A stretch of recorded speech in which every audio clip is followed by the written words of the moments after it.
పెద్ద షాపింగ్ ప్రపంచం సిఎంఆర్ మనమేడ్చల్లో ప్రముఖ సినీ హీరో విశ్వక్సేన్ గారిచే సెప్టెంబర్ 13న గొప్ప ప్రారంభం. Welcome to Suman TV. నేను విజయ్. 151 స్థానాల నుంచి 11 సీట్లకు పడిపోయింది వైసీపీ. ఇప్పుడు వైసీపీ ఘోర ఓటమి తర్వాత, ఎన్నికల్లో అపజయం తర్వాత, దాదాపుగా 3 నెలల తర్వాత ఒక్కొక్కరు పార్టీని వీడడంతో ఇప్పుడు అప్రమత్తమైంది వైసీపీ అనేటువంటి వాదన అందరికి కూడా వినిపిస్తుంది. అందులో భాగంగానే వైసీపీ జిల్లాల అధ్యక్షుల బాధ్యతల నుంచి కొంతమందిని తప్పించి కొత్త వారిని ఎంపిక చేయడం, అనుబంధ సంఘాలకు సంబంధించినటువంటి వాటి స్థానంలో కూడా కొత్త నియామకాలు చేపడుతుంది. సో దీనిపైన విశ్లేషణ చేయడానికి మనతో పాటు Suman TV news chief editor Keshav గారు నమస్తే. నమస్తే. సో వైసీపీ ఇప్పుడు మేల్కొంది అనుకోవచ్చా? ఒక భారీ ఓటమి తర్వాత ఇప్పుడే ప్రక్షాళన స్టార్ట్ చేస్తుంది అనుకోవచ్చా? అవును, అంతే కదా. ఇప్పుడు మొన్న జరిగినటువంటి ఎలక్షన్స్ మ్యాక్సిమం 3 నెలలు, ఇంకా కాలేదు 3 నెలలు కూడా. జగన్మోహన్ రెడ్డి గారు చెప్పిన దాని ప్రకారం అయితే ఓటింగ్ జరిగి 3 నెలలు అయినట్టు, కౌంటింగ్ జరిగి 3 నెలలు అయినట్టు అనమాట. సో ఇక్కడ ఉన్నటువంటి పరిస్థితుల్లో పార్టీని సంస్థాగతంగా నిర్మించాలనే అంశం పైన ఇప్పుడు వైసీపీ దృష్టి పెట్టింది. చాలా క్లియర్గా ఇప్పుడు 2 కీలకమైనటువంటి నిర్ణయాలు తీసుకుంది. ఈయన మోహన్ సాయిదత్ అనే ఆయన్ని అడ్వైజర్గా ఒక నియామకం చేసింది. ఇంకొక నియామకం కూడా ఉంది. అందరికీ తెలిసినటువంటి వ్యక్తి పొన్నవోలు సుధాకర్ రెడ్డి గారిని రాష్ట్ర కార్యదర్శిగా కూడా అపాయింట్ చేశారు. మొన్నటి వరకు ఆయన అడిషనల్ అడ్వకేట్ జనరల్గా వ్యవహరించారు. చంద్రబాబు కేసులో మొత్తం అంతా కూడా కీలకంగా వ్యవహరించినటువంటి ఆయన ఊరు తిరిగి ప్రెస్ మీట్లు కూడా పెట్టి చాలా కష్టపడ్డారు. అందుకని చెప్పి ఇప్పుడు ఆయనకి వైఎస్ఆర్సీపీకి సంబంధించి రాష్ట్ర కార్యదర్శిగా ఆయనకి నియామకం. అంటే ఈ నిర్ణయం సమంజసమే అంటారా? ఒక న్యాయవాదిగా ఉన్నటువంటి వ్యక్తిని పార్టీకి సంబంధించినటువంటి కీలక బాధ్యతలు వీళ్ళు ఇప్పుడు ఇక్కడ 2 వేరియేషన్స్ ఉంటాయి. న్యాయ వ్యవస్థలో ఏంటంటే అపాయింటెడ్ క్లాస్ వేరే ఉంటుంది, న్యాయవాది ఎవరు ఫీజు ఇస్తే వాళ్ళకి పనిచేస్తారు. కాబట్టి అదే తరహాలో పార్టీకి అలైడ్గా పనిచేసేటువంటి లీగల్ వ్యవస్థలు కూడా ఉంటాయి. సో అదే తరహాలో ఈయన పార్టీ తరఫున ఇంతకు ముందర కూడా వర్క్ చేశారు కాబట్టి ఆయనకి అక్కడ అపాయింట్మెంట్ ఇచ్చారు. అది అపాయింటెడ్ పోస్టే కదా, అడిషనల్ అడ్వకేట్ జనరల్ అనేది అపాయింటెడ్ పోస్ట్. కాబట్టి ఆయన అపాయింట్మెంట్ అయ్యింది. కాకపోతే అక్కడ కొంత పరిధి మీరి సిఐడి అధికారులతో కలిసి వీళ్ళు ప్రెస్ మీట్లు పెట్టడం అనేది రేపు హైదరాబాద్, విజయవాడలో పెట్టారంటే కేసు అక్కడ ఉంది కాబట్టి ఓకే. హైదరాబాద్ వచ్చి పెట్టారు, ఢిల్లీలో వచ్చి పెట్టారు. ఢిల్లీలో కూడా కృష్ణానది ఎక్కడ పుట్టిందంటే ఇద్దరు తలలు పట్టుకున్నటువంటి దృశ్యాలు ఇవన్నీ కూడా ఉన్నాయి. కాబట్టి దాని మీద వేరే ఎంక్వైరీ ఉంటుంది. బహుశా ఒక సేఫ్టీ కోసం రేపు జగన్మోహన్ రెడ్డి గారు ప్రభుత్వంలో వీళ్ళు చేసినటువంటి పనులకి చాలా వరకు తిరగదోడే వరదలు వర్షాలు వచ్చినాయి కాబట్టి కొంత బ్రేక్ పడింది గత 15-20 రోజులుగా. కాబట్టి దీన్ని దృష్టిలో పెట్టుకుని రేపు ఏదైనా అరెస్టులు దాకా వెళ్ళినా కానీ, కర్తవ్యాన్ని మీరారనేటువంటి అంశాలపైన ఆధారాలు ఏమైనా ఉన్నా కానీ ఇబ్బంది రాకుండా ఉండేందుకు పార్టీ స్ట్రక్చర్లోకి ఆయన తీసుకొచ్చారని అనుకోవచ్చు. దీనికంటే ముఖ్యమైనది ఏంటంటే ఇప్పుడు ఆళ్ల మోహన్ సాయిదత్ అనే ఆయన్ని అడ్వైజర్ కింద, సలహాదారు కింద ఆయన అపాయింట్ చేసుకోవడం, ప్రెసిడెంట్స్ అడ్వైజర్ జగన్మోహన్ రెడ్డి గారికి పార్టీ అధ్యక్షుడికి సలహాదారు కింద అపాయింట్ చేసుకోవడం ఒక ఆసక్తికరమైనటువంటి నిర్ణయంగా కనిపిస్తుంది. ఎప్పటివరకు ఐపాక్ టీం పనిచేసింది, ఆ రిషిరాజ్ సింగ్ టీం ఒక టీం వర్క్ చేసింది. ప్రతిదీ వాళ్ళు ఇచ్చిందే కదా. ఎమ్మెల్యేలు ఇచ్చిన సర్వే, ఎమ్మెల్యేలు ఇచ్చినటువంటి డేటా కంటే కూడా, ప్రజాప్రతినిధుల కంటే కూడా వాళ్ళని ఎక్కువ డిపెండ్ అయ్యారు. ఎందుకంటే 2017లో ప్రశాంత్ కిషోర్ని అపాయింట్ చేసుకున్న తర్వాత ఎవరు ఊహించాలి అంత ఎర్లీగా జగన్మోహన్ రెడ్డి గారు ఎలక్షన్స్కి దృష్టిలో పెట్టుకుని ప్లాన్ చేస్తారని. అది వర్కౌట్ అయింది 2019లో. అందుకని అధికారం వచ్చింది. ఒక్క ఛాన్స్ అనేది వర్కౌట్ అయింది. ఇప్పుడు రెండో ఛాన్స్ ఉంటుందా లేదనేది చూడాలంటే టీంని ఖచ్చితంగా మార్చాల్సినటువంటి పరిస్థితి. కానీ ఇక్కడ సాయిదత్ అపాయింట్మెంట్ వలన సజ్జల రామకృష్ణారెడ్డి గారి పేరు ఎక్కువగా చర్చలోకి వస్తుంది. 11 సీట్లకు పడిపోవడానికి కారణం ఎవరు అనే దాని మీద ఇక్కడ చర్చ జరుగుతున్నప్పుడు సజ్జల రామకృష్ణారెడ్డి గారి స్థానంలోకి ఈయన వస్తున్నారు. కానీ అక్కడ క్లారిటీ ఉంది. సజ్జల రామకృష్ణారెడ్డి గారికి అలాంటి పోస్టులు ఏమీ లేవు. ఆయన గవర్నమెంట్లో అడ్వైజర్గా ఉన్నారు కానీ పార్టీలో ఆయనకి సలహాదారు అనేటువంటి పొజిషన్ లేదు.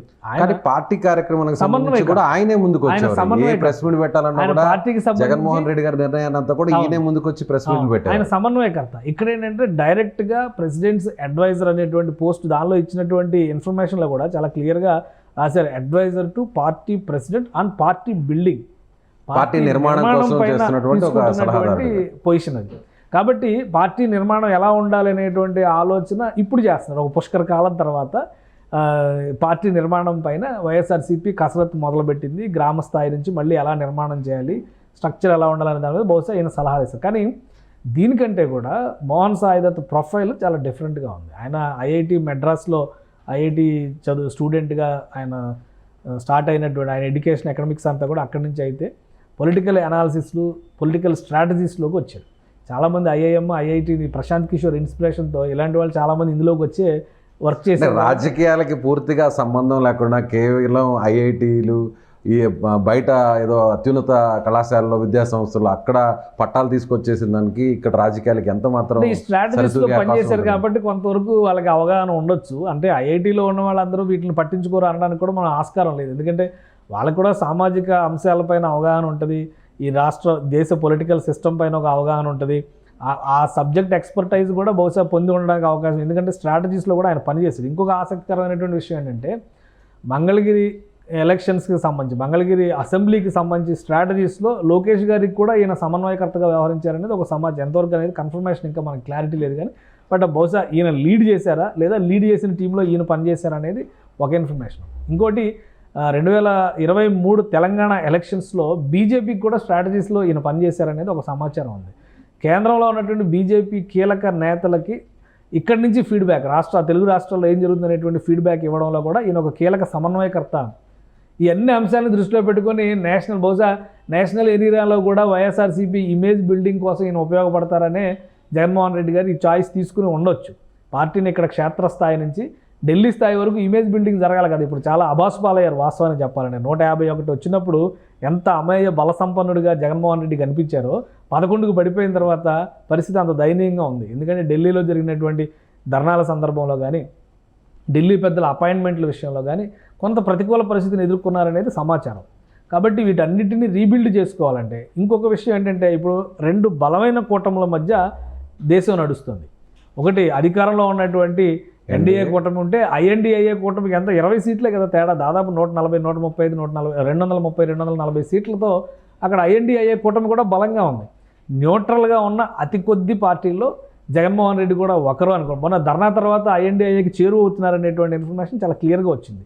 అలానే అన్కండిషనల్గా కొన్ని విషయాల్లో, చాలా విషయాల్లో అన్కండిషనల్గా ఎన్డీఏకి అండగా నిలిచి, ఈ మధ్య రీసెంట్ స్పీకర్ ఎలక్షన్స్లో కూడా వైఎస్ఆర్సీపీ అటువైపే నిలబడింది. కానీ తర్వాత స్టాండ్ మార్చుకుంటున్నటువంటి దాఖలాలు కనిపిస్తున్నాయి. కాబట్టి జాతీయ స్థాయి రాజకీయాల్లో వైఎస్ఆర్సీపీ పాత్ర ఏంటి, జగన్మోహన్ రెడ్డి పాత్ర ఏంటి అనేది తేల్చడానికి కానీ, ఆ స్ట్రాటజీస్ విషయంలో కానీ, క్షేత్రస్థాయిలో ఇంకా పార్టీ బిల్డింగ్ అనేది క్షేత్రస్థాయిలో కొత్తగా బిల్డ్ చేయడానికి ఏం లేదు.